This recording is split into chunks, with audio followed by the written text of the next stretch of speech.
Mheshimiwa Spika, ningeomba nianze kwa kunukuu kifungu ibara ya 74 ibara ndogo ya 8 ya Katiba ya Jamhuri ya Muungano wa Tanzania inayosema Bunge laweza kutunga sheria kwa ajili ya kuweka masharti ya kuweka utaratibu wa kusimamia uchaguzi wa wabunge wanaowakilisha majimbo ya uchaguzi. Mheshimiwa Naibu Spika, nimeanza na quotation hiyo kwa sababu uongo ukisemwa sana na usipotolewa ufafanuzi unageuka kuwa kweli.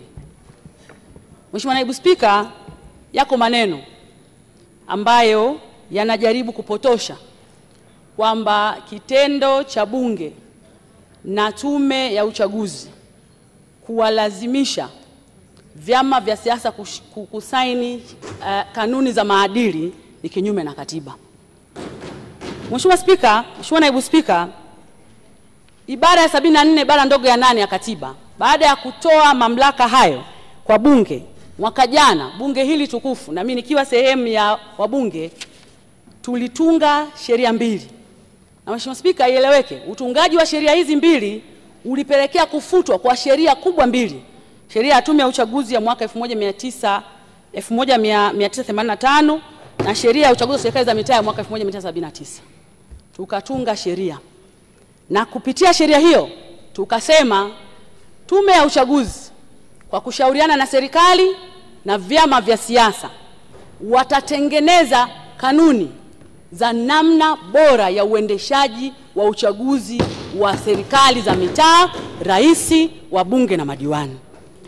Mheshimiwa Naibu Spika, pamoja na masharti yote, mkataba huu ambao Tume ya Uchaguzi itakiwa kuutengeneza ulikuwa unavilazimisha vyama vya siasa na wagombea kwanza kujadiliana masharti yepi ya uchaguzi wanayataka, lakini pili, wagombea na vyama vya siasa ni lazima wasaini masharti hayo ili kwanza tuweze kufanya uchaguzi wenye staha, uchaguzi wa kuheshimiana, uchaguzi wa kufuata sheria, kanuni, mienendo, taratibu na mila za Mtanzania.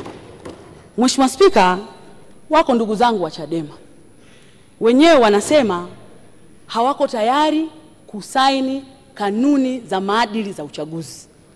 Mheshimiwa Spika, kanuni hizi zimetoa adhabu kwa chama ambacho kitakataa kusaini masharti ya uchaguzi, na imewekwa clear kwamba watu hao hawatoshiriki uchaguzi, na sio uchaguzi mkuu wa mwaka 2025 tu, na chaguzi zote ndogo zitakazofuata mpaka pale watakapotunga masharti mapya 2030.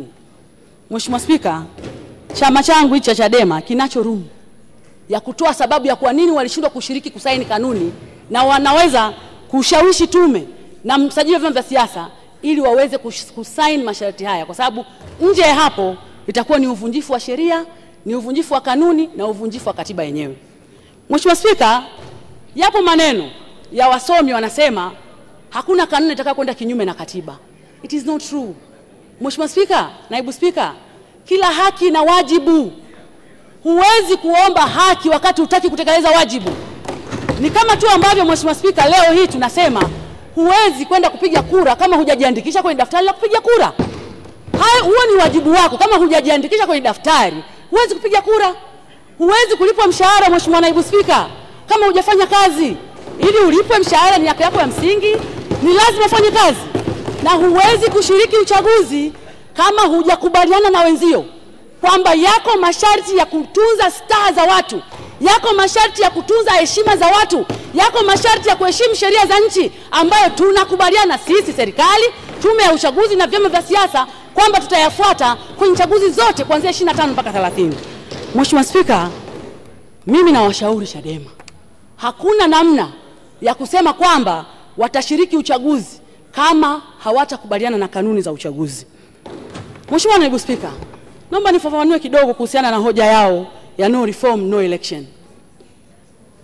Mheshimiwa Naibu Spika, mwaka jana bunge hili tukufu kwa weledi lilipitia sheria namba 1 na sheria namba 2 ya Tume ya Uchaguzi, Tume Huru ya Uchaguzi, na likapitia sheria ya uchaguzi wa rais, wa bunge na madiwani.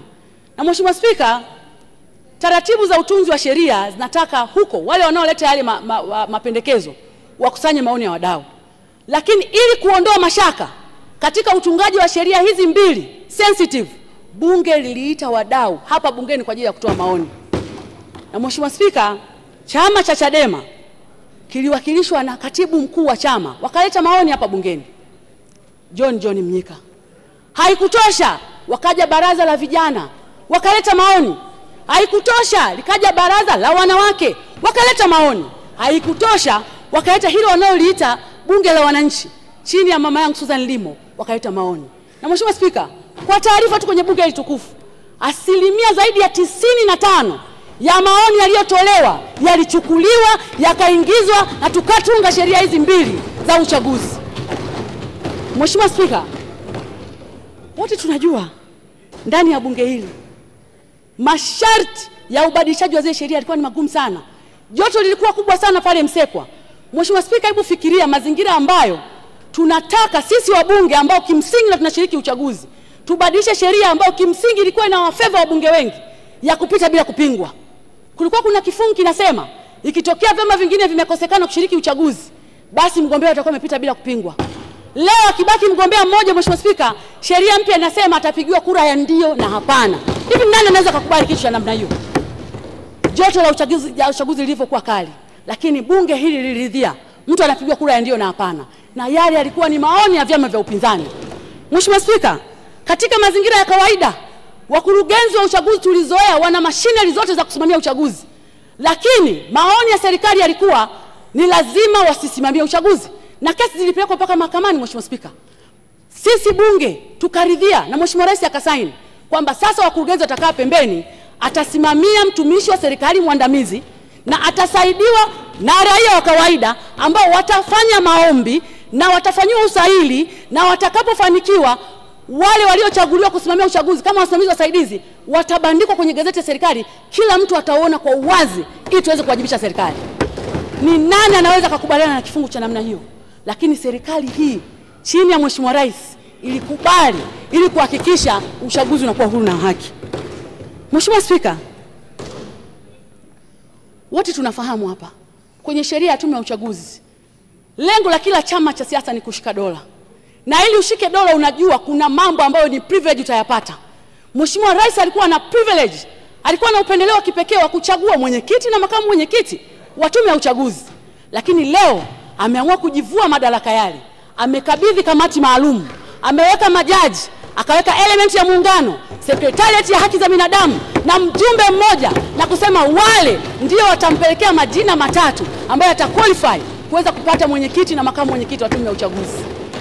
Wanataka tufanye nini ili waweze kuelewa?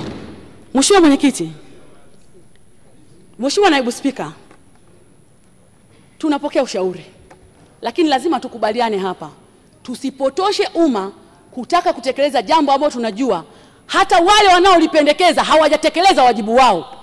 Wote tunajua hapa wanasema no reform no election. Well and good. Utaratibu wa utunzi wa sheria unasema mtu binafsi, mbunge au wizara yenye dhamana wanaweza kupeleka mapendekezo ya mabadiliko ya sheria au utunzi wa sheria kwenye serikalini. Na ukipeleka serikalini, mapendekezo yale yatapelekwa kwenye baraza la mawaziri kwa maana ya katibu mkuu na baraza la mawaziri kwa ajili ya kuchakatwa. Yakitoka pale yataletwa bungeni. Bungeni tutakuwa tuna public opinion kusikiliza. Tukitoka hapo maoni yale yataingizwa bungeni kwa ajili ya kujadiliwa. Mheshimiwa Spika, sio Tundu Lissu, sio TLS, sio mwanasheria, sio mbunge, hakuna hata mtu mmoja aliyeanzisha mchakato wa mabadiliko ya sheria. Leo unasema no reform no election. Utafanyaje reform kama hata mchakato wenyewe wa kubadilisha sheria haujafanyika? Utafanyaje reform? Hakuna mtu aliyejitokeza. Hakuna mbunge, si wa upinzani wala wa chama tawala. Hakuna serikali ambayo imemove motion ya mabadiliko ya sheria. Hiyo no reform ni ya kwenye majukwaa. Mheshimiwa Naibu Spika, hatuwezi kukubaliana na jambo hili. Tusipotoshe umma. Na mimi nimwambie Mheshimiwa Attorney General, umeishauri vizuri sana serikali kwenye hili. Kwa sababu ili tuweze kufanya mabadiliko ya sheria, pengine tunahitaji muda zaidi. Lakini bunge hili uhalali wake mwisho ni tarehe 27 mwezi wa 6. Likivuka hapo tunakiuka katiba. Wanataka tufanye hivyo? Hatuko tayari. Mwanasheria mkuu wa serikali umeongoza vizuri jopo la mashauriano. Mimi nakupongeza. Waziri wa Katiba na Sheria umeongoza vizuri jopo la mashauriano. Mimi nawapongeza. Hatuwezi kufanya mabadiliko ya sheria bila kufuata mifumo na utaratibu wa sheria. Mheshimiwa Spika, tukubaliane hapa. Tukubaliane. Hakuna serikali hapa duniani ambayo yani viongozi na wasimamizi wa uchaguzi wanatoka from the vacuum. Haiwezekani. Iwe ni Kenya wanapasifia, iwe ni Ulaya wanapasifia, wote wale wanatokana na uteuzi wa Mheshimiwa Rais. Wote. Na niseme tu, na ndio maana uchaguzi wa mwaka 2015 tofauti ya kura ilikuwa ni ndogo sana, kwa sababu mgombea wa upinzani aliweza kusimama akamshawishi msimamizi wa uchaguzi wa kwenye kata yangu kule Ibadakuli, akamshawishi msimamizi wa uchaguzi pale Shinyanga, akamshawishi Mheshimiwa DC pengine, akamshawishi mkuu wa mkoa, vyombo vya dola, na ndiyo maana tofauti ya kura ikawa ndogo.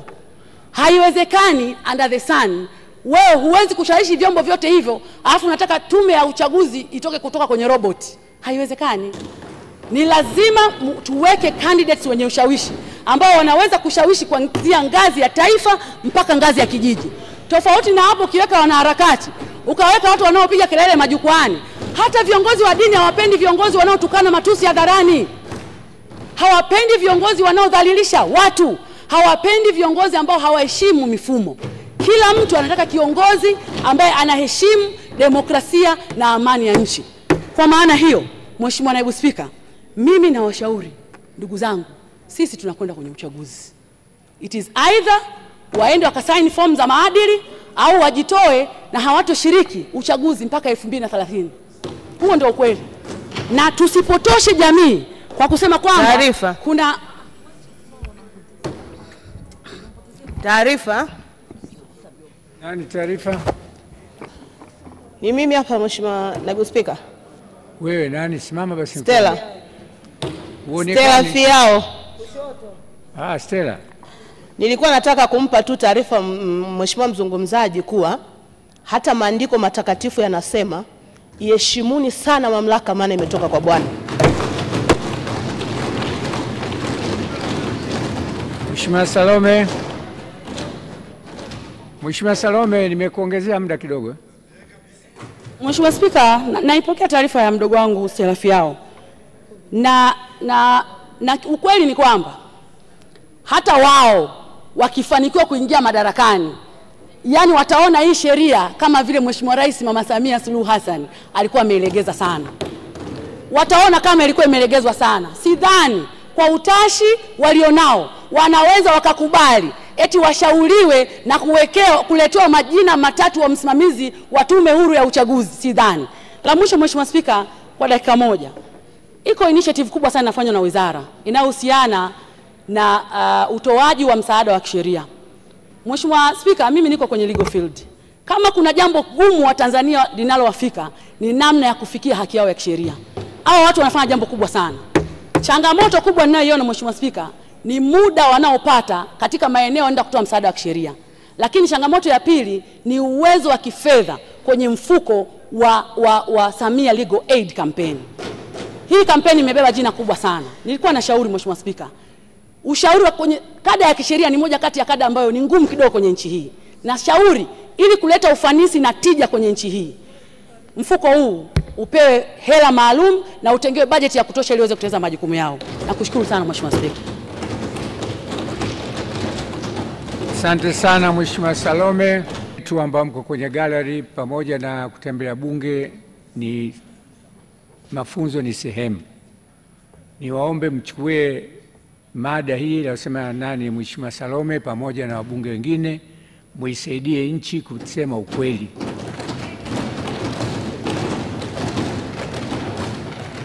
Kwa dhamira ya serikali hii ya Mama Samia ni uchaguzi wa huru na haki. Na haki inapatikana kwa maelewano. Waje tujenge taifa kwa pamoja. Wasipotoshe watu kuonesha picha mbalimbali ambazo wala si ukweli wa hali halisi ilivyo.